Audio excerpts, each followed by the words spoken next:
നമസ്കാരം. റാഫ്റ്റോക്ക് ഫുട്ബോളിലേക്ക് അവർക്കും സ്വന്തം. 2 ടീമുകൾ ഇന്റർ കോണ്ടിനെന്റൽ പ്ലേ ഓഫിൽ നിന്ന് കയറി. 4 ടീമുകൾ യൂറോപ്യൻ മേഖല വേൾഡ് കപ്പ് ക്വാളിഫയറിൽ നിന്ന് കയറി. അങ്ങനെ ഇന്ന് 6 ടീമുകൾ കൂടി വേൾഡ് കപ്പിന് യോഗ്യത ഉറപ്പാക്കി. ഇതാ വേൾഡ് കപ്പിന്റെ ഗ്രൂപ്പുകൾ ഫില്ലായിരിക്കുന്നു. നേരത്തെ ഗ്രൂപ്പ് സ്റ്റേജ് ഫിക്സർ നിർണയം ഒക്കെ നടന്നെങ്കിലും ഈ പ്ലേ ഓഫിൽ നിന്നുള്ള ടീമുകൾക്കുള്ള സ്ഥാനം ഒഴിച്ചിട്ടാണ് ഗ്രൂപ്പ് തീരുമാനിച്ചിരുന്നത്. ഇപ്പോൾ ആ ടീമുകൾ ഏതൊക്കെയാണെന്ന് വ്യക്തമായി. ഏറ്റവും ഒടുവിൽ നടന്ന പ്ലേ ഓഫ് മത്സരം ഇറാഖ് വേഴ്സസ് ബൊളീവിയ പോരാട്ടം 2-1 ഇറാഖ് വിജയിച്ചു. അങ്ങനെ ഒരു ഏഷ്യൻ ടീം കൂടി വേൾഡ് കപ്പിന്. അതുപോലെ കോങ്കോ DR കോങ്കോ ജമൈക്കയെ ഏകപക്ഷീയമായി 1 ഗോളിന് തോൽപ്പിച്ചു. ചരിത്രത്തിലാദ്യമായിട്ട് കോങ്കോ വേൾഡ് കപ്പിന് യോഗ്യത നേടി. അതാണ് ഇന്റർ കോണ്ടിനെന്റൽ വേൾഡ് കപ്പ് ക്വാളിഫയറിൽ സംഭവിച്ചത്.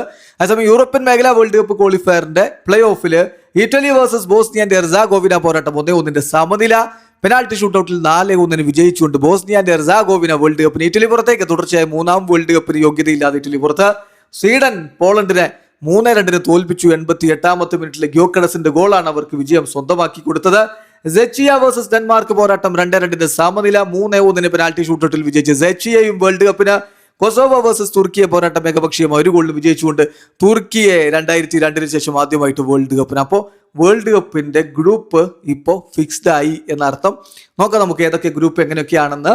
ഗ്രൂപ്പ് എയിൽ Mexico, South Africa, South Korea, Czechia ഇപ്പോൾ യോഗ്യത നേടി ഗ്രൂപ്പ് എയിലേക്ക് എത്തിയിരിക്കുന്നു.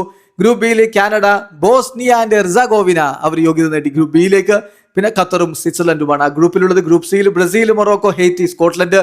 ഗ്രൂപ്പ് ഡിയിലേക്ക് തുർക്കിയെ എത്തുന്നു ഈ ഒരു പ്ലേ ഓഫ് വിജയിച്ചുകൊണ്ട്. മറ്റു ടീമുകൾ USA, പരാഗ്വേ, ഓസ്ട്രേലിയ ടീമുകളാണ്.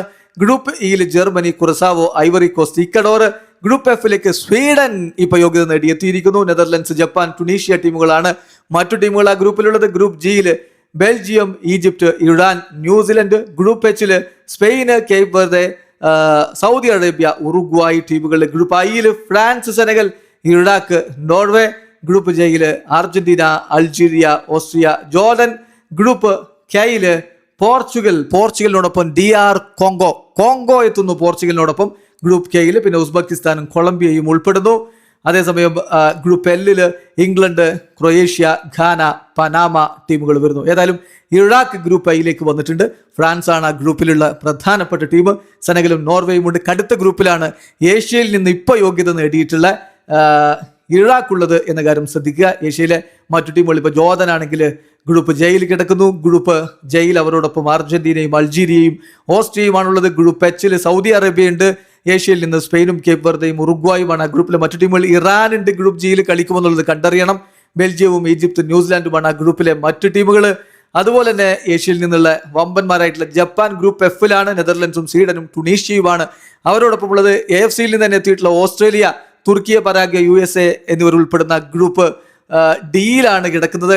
ഏഷ്യയിൽ നിന്നുള്ള ഖത്തർ, ഇപ്പം Canada, Bosnia and Herzegovina, Switzerland ടീമുകളുള്ള ഗ്രൂപ്പ് ബിയിലാണുള്ളത്. ഏഷ്യയിൽ നിന്നുള്ള South Korea, Mexico, South Africa, Czechia ടീമുകൾക്കൊപ്പം ഗ്രൂപ്പ് എയിലും. വീഡിയോ അവസാനിക്കുന്ന ഫുട്ബോൾ ലോകത്ത് കൂടുതൽ വിശേഷങ്ങളുമായി റാഫ്റ്റോക്സ് എത്താം.